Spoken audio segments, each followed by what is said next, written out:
Excuse my low voice. I'm kind of sick, but I still wanted to make this video before it gets old. So I'm gonna like compare the Xenoverse 2 trailer that just like came out yesterday, and I'm gonna compare some stuff with it with Dragon Ball Online, and I'm a like review, not necessarily review, but like highlight some spots that I noticed.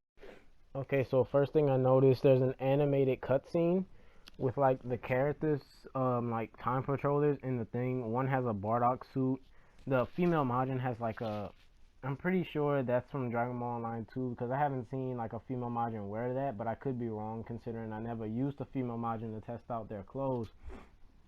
That Namekian looks like he may be wearing a Oob clothing, and that Namekian at the top, the very green one, not the one at the bottom, but he seems to be wearing some sort of like, I'm not sure what outfit that is. That's probably already in Xenoverse. I could be wrong though.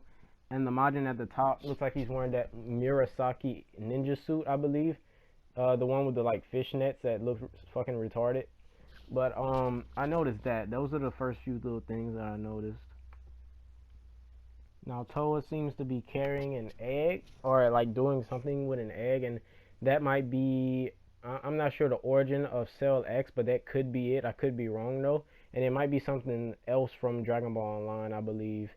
I haven't got really that far in Dragon Ball Online, considering I've only played like the closed beta, not even closed beta, but it's an alpha sort of. So I haven't really got that far in the game yet because it's not even unlocked yet. But as soon as I get more info on that, I'll tell y'all guys about it. Controller talking to Vegeta, that looks very familiar to how Dragon Ball Online is. I think they're gonna have it to where you can walk around and accept quests around the area, and if certain quests you have to, you're just gonna go in those quests. You see those two portals in the background, even maybe a third one like way in the far corner. You probably should be able to go in those and do the quest that they told you to do. And notice they have multiple little screens pop up. That's probably the amount of quests that Vegeta has. So there's like 3 ones you can choose from, and you could choose all of them if you want. Notice the grassland field. That's very resemblant to the Dragon Ball Online time rift quest, to where you go with Grandpa Gohan and go rescue Kid Goku and whatever. It looks damn near the exact same. So I don't know who's that in the background. It could be another time controller, and for as far as I know, this could all be connected. This could all be in a time rift. I'm not sure yet. There we see another thing from Dragon Ball Online.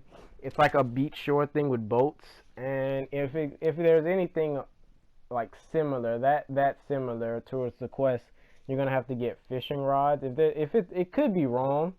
I could be wrong, but it is very familiar to it's very similar to the map that's on Dragon Ball Online. Now here in this quick little clip of that female Majin, you can notice Nail, and that is Nail because if you noticed, all like custom created characters, they're like standing, when they're standing still, they have a certain stance for each race. The Saiyans have the same one from Xenoverse 1. The Earthlings have the same one. The Majins, the female Majins, for as far as we can see. So I would assume it'd be the same way for Namekian. So based off of those assumptions, we can assume that the Namekians still have the same stance that they always had. And that Namekian that looks like Nail does not have that stance. He has the same stance as Piccolo. So either one, that's Piccolo, but just in a different costume, which would be pretty tight that we can do. Like imagine Goku in Vegeta's outfit, or Beerus in a Goku outfit or whatever. Or maybe it is Nail, since Nail and Piccolo is quite actually looks the same and pretty much is the same person now. I would assume that they would have the same stance pretty much, so that actually might be Nail. I want you to notice how the male Earthling on that cloud is hitting the Great Ape with the power pole. That's a move. Like I've been saying this, I haven't said it on YouTube, but I've been saying that move from Dragon Ball Online was going to be in Xenoverse 2, and guess what? I was fucking right. Now we could tell that's not a basic combo because we've seen in the transformation video for Xenoverse 2 what their basic combos look like. It just looks like they're doing a bunch of powerful combos. But the way she is hitting that Great Ape, it looks like it would like it looks like jabs. You can barely notice it, probably because it's a Great Ape and they don't really budge to show the effects. But the way that the female Earthling is jabbing, the Great Ape, it's a move directly off of Dragon Ball Online. And let me tell you now, that move is going to do an ass ton of damage unless they nerf it. If it works the exact same way like it does on Dragon Ball Online, that's fucking GG. That's like the multiple hit version of Evil Rod Strike. I'm telling you right now. So beware of that. Notice how when the Namekian transforms into his giant form, a big Ki Blast explosion happens as soon as he transforms right in front of him. Now let me tell you, that's not the Great Ape making that explosion. It is indeed the Namekian doing that. Now Namekians on Dragon Ball Online, whenever they transform, I know some of y'all was thinking, oh, it's a giant Namekian, you'll have their regular moveset and you're just going to try to do like a big ass Evil Rod Strike with a giant Namekian. No.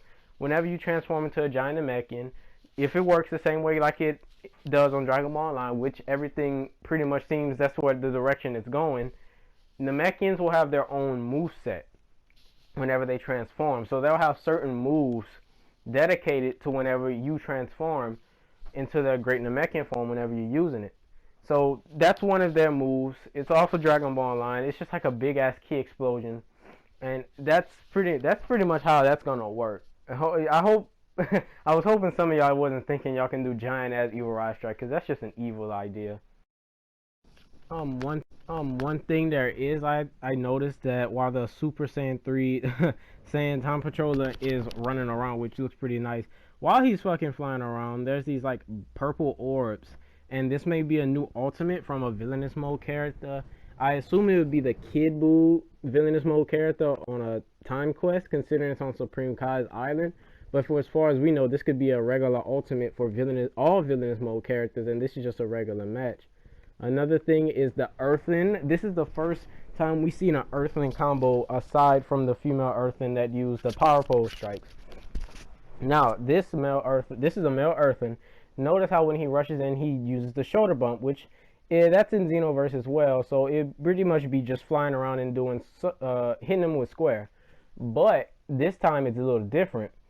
I assume that the person that was playing in that trailer also hit square again, which did the shoulder bump. But afterwards, he kicked them up. Now, whenever you did the not the shoulder bump, the little clip move, and then it would go into shoulder bump. But in the trailer, he did the like little clip move or whatever you want to call it, the little part of the combo, and instead of doing the shoulder bump, he hit him up. So either he switched up the combo string, or they literally changed the combo string, which would be pretty good because the human shoulder bump could pretty much change into anything, let alone if you do triangle, circle with it too. Unfortunately, in Xenoverse 2, it'll be square X as the new triangle, circle, or boost kick. So another thing that I noticed was that the Saiyan whatever Time Patroller might be a male Earthen or a male Saiyan, because they tend to switch it up every now and then. He's pushing the Great Ape Ki Blast back with his bare hands, and instead of doing it with Ki.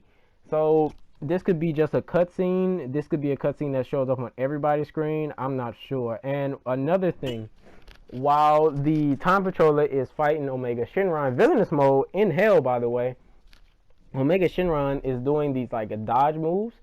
I don't know if that's he's jump vanishing, he's snap vanishing. It could be a new mechanic for the evil version of characters in like the super hard mode or whatever they want to call it, the 6v1, because it is a 6v1, as we can see the other characters in the background.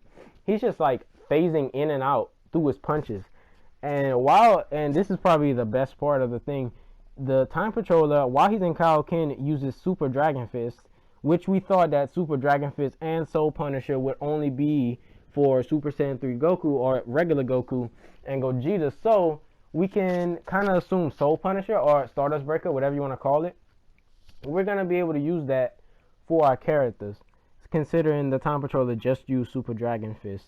And then Time Breaker Bardock shows up, and that's the end of the trailer. So I just wanted to give y'all my little things that I spotted, the little comparisons that you can make with this trailer and Xenoverse 2, and I'll catch y'all later. This was pretty much just made because I wanted to get it out the way, even though I'm like fucking sick as hell. But yeah, just let me know what